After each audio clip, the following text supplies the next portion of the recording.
Just ahead on American Black Journal, what's at stake for Detroiters in this month's primary election? We're going to take a closer look at the key races and the ballot issues, plus the nonprofit Jackets for Jobs teams up with a major retailer to help people get ready for the workforce. Don't go anywhere. American Black Journal starts right now. From Delta Faucets to Behr Paint, MASCO Corporation is proud to deliver products that enhance the way consumers all over the world experience and enjoy their living spaces. MASCO, serving Michigan communities since 1929. Support also provided by the Cynthia and Edsel Ford Fund for Journalism at Detroit Public TV. The DTE Foundation proudly supports 50 years of American Black Journal in covering African American history, culture, and politics. The DTE Foundation and American Black Journal, partners in presenting African American perspectives about our communities and in our world. Also brought to you by AAA, NISSAN Foundation, Ally, Impact at Home, UAW Solidarity Forever, and viewers like you. Thank you.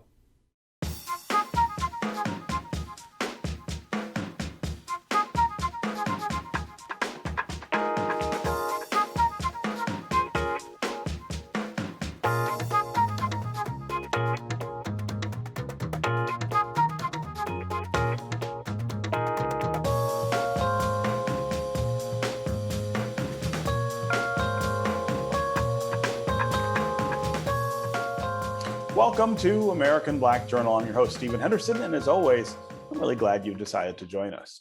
Michigan residents are going to go to the polls on August 3rd for a primary election that will narrow the field of candidates in some really important races.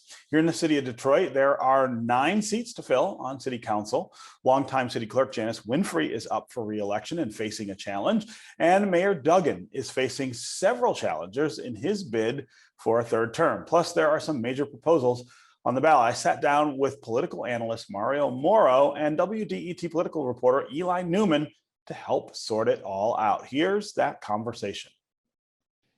So Eli, I'm going to start with you. It seems like just a few days before an election in Detroit, there should be a lot more buzz about what's going on. I mean, this is a city that loves politics, loves elections. And it seems awful quiet. Tell me why you think that's true this cycle. Yeah, it's a little strange considering that the last city election that we had was the presidential election in November, which obviously saw a lot of buzz, a lot of international attention regarding a lot of the protest action that was happening. I think this time around, we're dealing with a citywide election. We're not getting those statewide, national candidates out there. And frankly, I think there's a little bit of exhaustion maybe from the last time that we did this exercise. So I think we're not necessarily seeing as much of a robust response as we have in the past. Yeah, well, let's get to it and just kind of go down the list here. We'll start at the top with the mayor's race. Mayor Mike Duggan wants a third term, something I wasn't sure he would want, but he did say a while back that he was going to do that. We've got a lot of people who would also like to be mayor. And I think the two who stand out to me are Tom Barrow, who's run a number of times before, and Anthony Adams, who was deputy mayor for some time. Mario, assess this race for us. Well, I'm glad you brought that one up first, but let me just add on to what Eli said. I think COVID has a lot to do with why this election has not been as enthusiastic as previous elections. The candidates just have not been able to campaign the same way they had been in the past. Door to door was just a just was not even an equation. So a lot of new ways of campaigning, and I think that has to do with the lack of enthusiasm among the voters. Now, the mayor's race.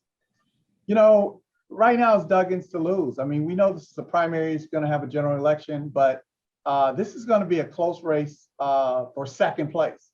Right now, neither candidate in either Mr. Barrow or Mr. Adams seems to be over this 10% mark.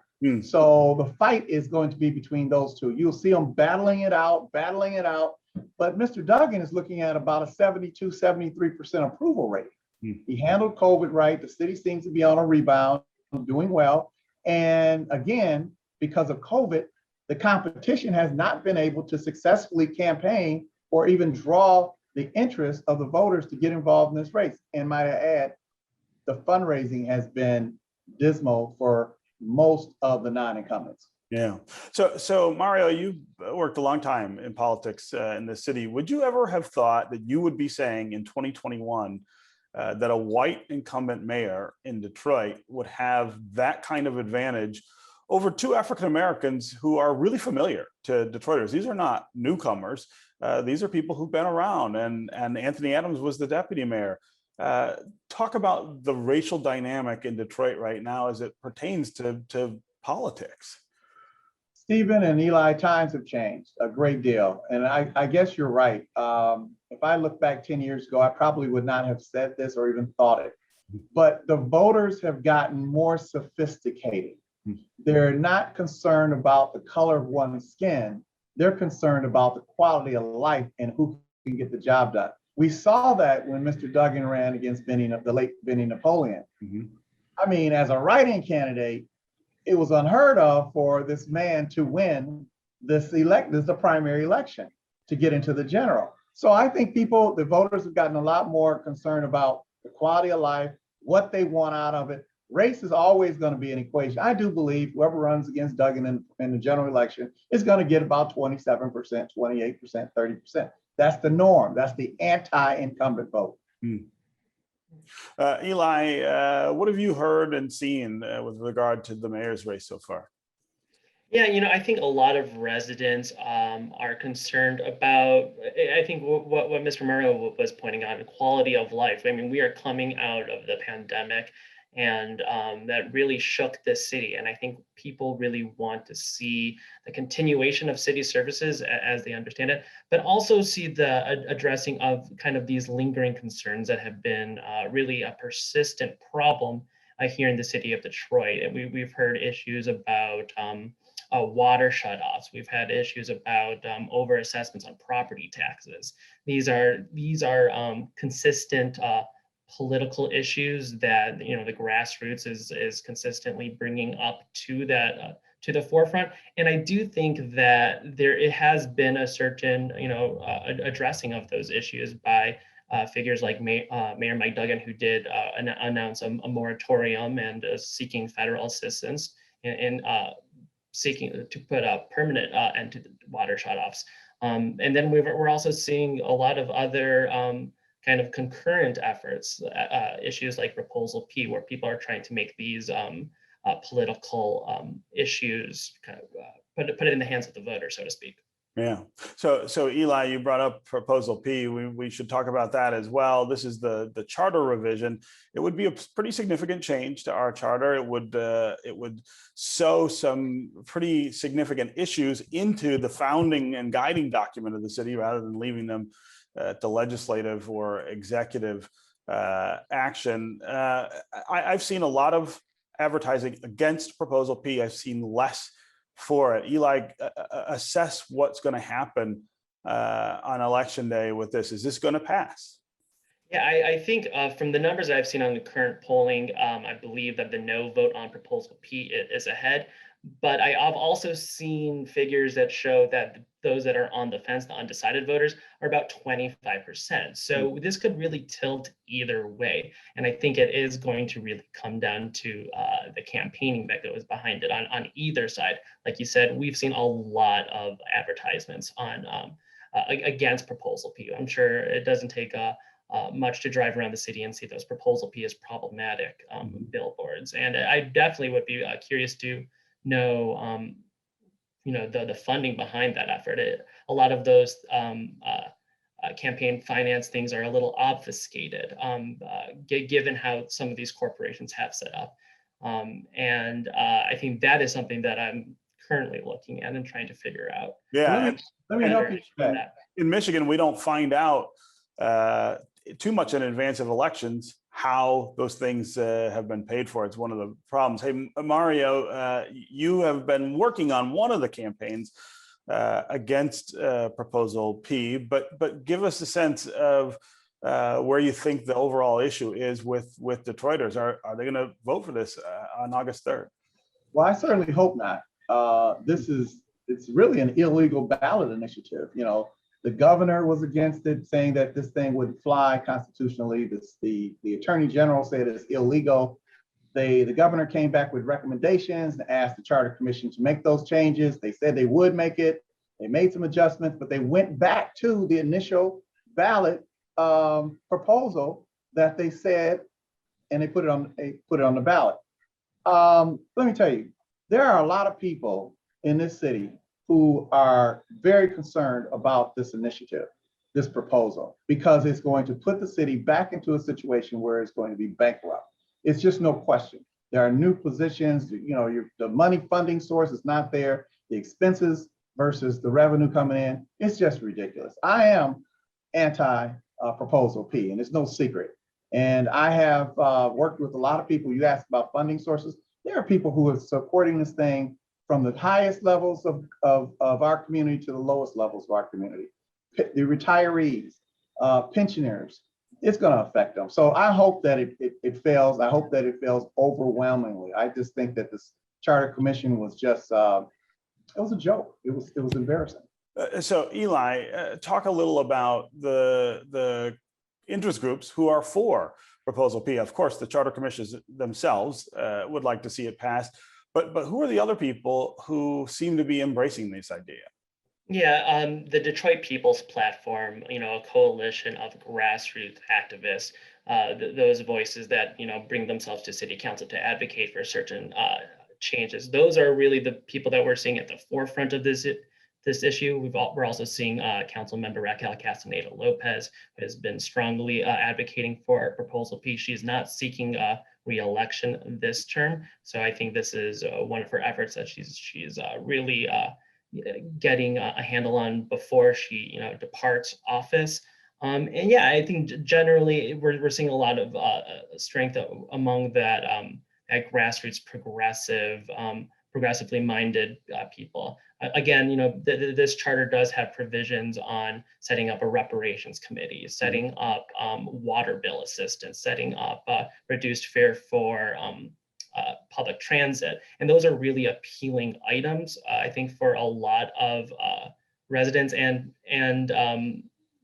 the question is, how do we convince, or how does the conversation continue to push people in that direction, given that there are these financial constraints and a really fairly robust expansion of the responsibilities of city government? Yeah. Yeah. So I want to get to city council. 9 seats are open, as they always are. 4 of them are empty this time, which surprised me a little bit. I didn't think we'd have so many folks who just didn't want to run again. How much change other than those 4 seats might we see on the council, Mario? And we should also disclose that you've contributed in District 4 and in District 7 for candidates in this race, but give us an assessment here. Yeah, without, you know, I just think that there's going to be great change. You know, mentioned the open seats, so you're going to see new blood, you're going to see a new council, which means that there's going to be a learning curve, if you will, for those new members. Now, some who are running have had legislative experience again up before, like Coleman Young II and others. I just think that it's always breathtaking a little bit and just exciting to some extent to have new members in leadership in Detroit City Council government. There's going to be change. The most important thing here, and I think Eli will agree with me, is the incumbents who return to office and the power base that they have. They will have so much control because they have that institutional knowledge. Yeah, yeah. Eli, what's your take on council and especially on these former legislative reps who are coming back home, I guess, to say that they want to be in local government? Yeah, you know, I think city council has been a very controversial kind of position to hold. I mean, recently we have been seeing pretty high scaled, you know, departures. Earlier this year, we had former council member Gabe Leland pleading guilty to state charges of misconduct in office, then resigning. As we're speaking right now, a council member, Andre Spivey, is facing federal charges federal bribery charges, allegedly having taken $35,000 between 2016 and 2020. So it has been this stain of misconduct and of corruption that is currently happening. So I think the people who are really seeking out this office really need to prove to the voters and to the residents of Detroit that the office is safe in their hands and that they won't abuse those privileges. Yeah. Quickly, I'd love to get to the city clerk's race. Last time we saw a real barn burner between Garland Gilchrist, who's now lieutenant governor, and Janice Winfrey, who's been our clerk for a long time. She's a tough out, I would say. And Denzel McCampbell says he's the person to replace her. What's going to happen in this race? Janice Winfrey seems to me to have been one of the more unbeatable politicians locally. Mario, is this her time, or is she gonna have to step aside? I think that she'll get through the primary, and depending on who's going to run against her, whether that's Michael Richard or Denzel or Beverly Kendall Walker, that's going to be the tell of all. There was a close race between Garland Gilchrist and Janice Winfrey. There's been a lot of controversy. She has name recognition, and whoever out of these three that are challenging her for the seat comes out of the primary, and hopefully they're not beat up too bad, they'll be able to, give her a run for her money. It's going to be that's going to be one of the most interesting races to watch, to see if she can pull it through. Sure. And to add on to that, if Clerk Winfrey was to be reelected, she would be among the longest serving elected officials in city. This would be her 5th term in office. Wow. That's pretty amazing. All right, Eli Newman, Mario Moro, just a few days before election, but thanks for joining us on American Black Journal. Appreciate it. Thank you, Stephen.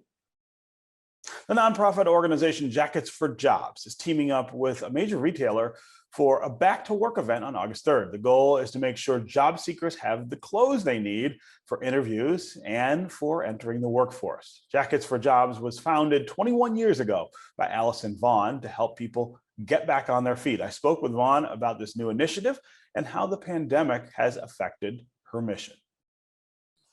Allison Vaughn, welcome to American Black Journal. Thank you so much for having me. So Jackets for Jobs is such a great organization and has been for such a long time. But tell me about this event on August 3rd, this idea of helping people get ready for the workforce as we come out of the pandemic.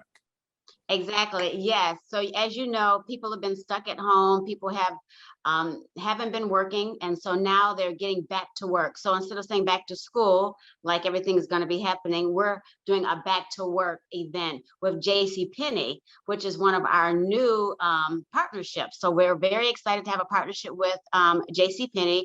And on August 3rd, we're just having our clients, because Jackets for Jobs is part of the city of Detroit's Detroit at Work.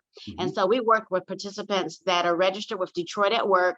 They come to Jackets for Jobs, they get an outfit, and then as a bonus, we're giving them a $25 coupon to shop at JCPenney's to use for accessories or whatever else they want to use. And so that's our incentive to get people back to work.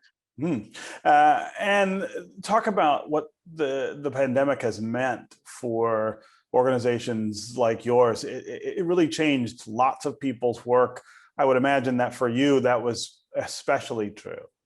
Oh, so true. In the nonprofit industry, as well as for-profit industry, the pandemic has really put a havoc on what we do and our mission. But the good thing about Jackets for Jobs mission, everyone understands our mission. Our mission will never go out of style.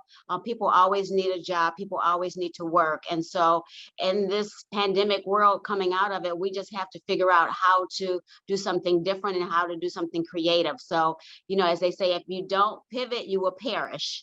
And so we're just trying to pivot and stay, afloat during this pandemic and still helping people get back to work. Yeah. Well, what about need? Need during the pandemic, of course, went through the roof. But as we come out, is need different? Is need greater than it was before we experienced all of that? Yes, the need is still there. Our mission of Jackets for Jobs, helping people get off of welfare, helping veterans get back to work, women that are abused and battered, and so forth. So our need and our mission is still there. The nice thing about our thing is that we have so many clothes to be able to donate to job seekers. And, everybody was sitting at home and gaining all this pandemic weight, me included. I had gained a couple extra pounds. And so a lot of people can't even fit the clothes that they're wearing anymore. So, they're like, I've gained some weight. I can't fit the clothes. Can you help me? I've got a job interview. And so sure, come on in, and we help them find some clothes because I know they can't fit what they're wearing and they want to look nice. And our job is to make sure that our clients look really nice and look really sharp, because we all know that first impressions are lasting. And so there are plenty of jobs out here, no matter where you go. I'm sure, Stephen, as in your travels, you see the help wanted signs everywhere you go. Everywhere. And so there are jobs out there, and Detroit at Work has a website where people can go to find jobs, list their resume, get help on getting jobs, Jackets for Jobs. That's what we're here all about, is helping job seekers overcome barriers. Yeah. Have barriers to either transportation while they can't get to work, barriers to childcare, clothing barriers. And so that's what we're here for. Yeah. So, I don't think everyone quite understands how important it is for somebody who is looking for a job or interviewing to a job to have the right clothes, because most of us just kind of take that for granted, right? We have something in the closet that is our interview outfit. But for so many people, that is the barrier, right? That is the thing that holds them back from either even showing up for the interview or going through that interview with the kind of confidence that is going to make sure that they get the job. And then, of course, if they get hired, they need clothes to wear to work. Again, these are things that a lot of us just kind of take for granted. Exactly. Like when you woke up this morning, I woke up, everyone that's part of your staff, when they woke up, they opened their closet and said, okay, what am I going to wear today? It was like a no-brainer. Okay, I'm going to choose this. I'm going to choose that. Like you look really sharp today. Every time I see you, you look sharp, but you look, really sharp. And so you don't think anything of it. But for some people, they don't even have a closet to go to even open up. Or if they have a closet, they don't have anything in the closet.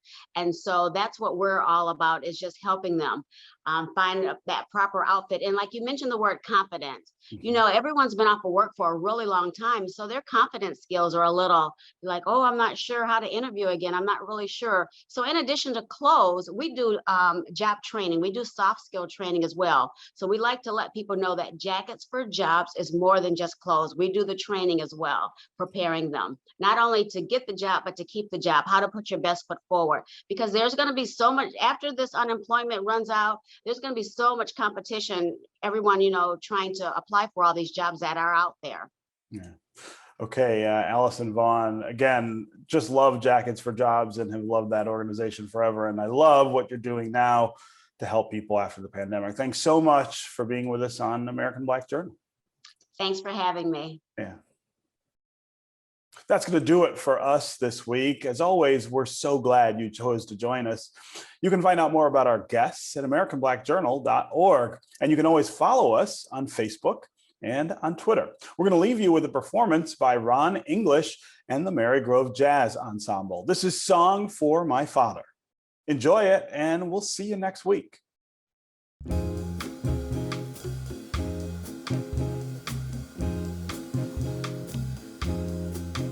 There was ever a man who was generous, gracious, and good. That was my dad, the man. A human being so true, he could live like a king, 'cause he knew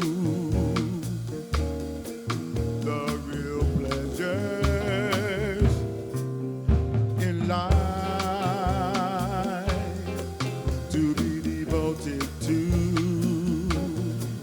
And always stand by me, so I'd be unafraid and free.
From Delta faucets to Behr paint, MASCO Corporation is proud to deliver products that enhance the way consumers all over the world experience and enjoy their living spaces. MASCO, serving Michigan communities since 1929. Support also provided by the Cynthia and Edsel Ford Fund for Journalism at Detroit Public TV. The DTE Foundation proudly supports 50 years of American Black Journal in covering African American history, culture, and politics. The DTE Foundation and American Black Journal partners in presenting African American perspectives about our communities and in our world. Also brought to you by AAA, NISSAN Foundation, Ally, Impact at Home, UAW Solidarity Forever, and viewers like you. Thank you.